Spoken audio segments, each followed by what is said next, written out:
नशा में लगी है बाबा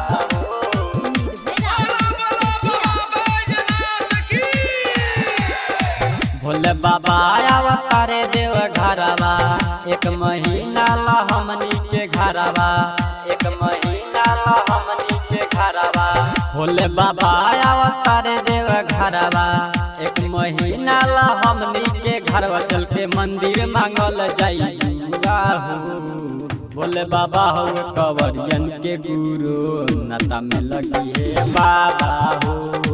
भोले बाबा हो कंवरियन के गुरु नशा में लगी है बाबा हो भोले बाबा अवतारे देव घरवा एक महीना ला हमनी के घरवा चल के मंदिर मांगल जाई हो भोले बाबा हो धर्मेश के गुरु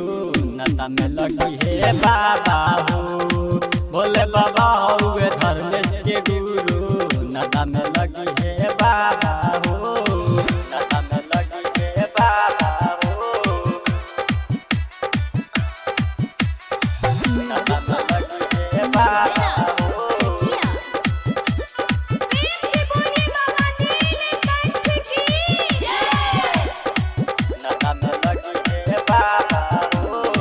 करते सवा नवाया ले गावे गावे भगत पुजारी से भेंट अपना करे भगत पुजारी से भेंट अपना करे करते सवा नवाया ले गावे गावे भगत पुजारी से भेंट अपना करे पाटे बारिश से लागल बावे नाता लइके से सुनी सुनी बोलबा में जाता पाटे बारिश से लागल बावे नाता लइके से सुनी सुनी बोलबा में जताई है बतिया के फैलल बसा बाहू भोले बाबा हो कंवरियन के गुरु नशा में लगी है बाबा हो भोले बाबा हो कंवरियन के गुरु नशा में लगी है बाबा हो नशा में लगी है बाबा हो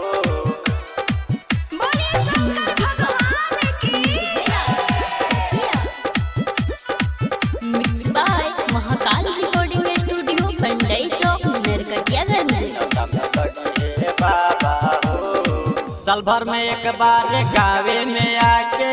चल चल कंवरियन के दर्शन देखा के चल चल कंवरियन के दर्शन देखा के साल भर में एक बार गावे में आके चल चल कंवरियन के दर्शन देखा के राइटर सोनू संतोष इहे सीखे मुकेश मार्शल सच्चाई इहे सीखे राइटर सोनू संतोष इहे सीखे मुकेश मार्शल सच्चाई इहे सीखे उनके कृपा से नाम काम शोभा हो भोले बाबा हो कंवरियन के गुरु नशा में लगी है बाबा हो भोले बाबा हो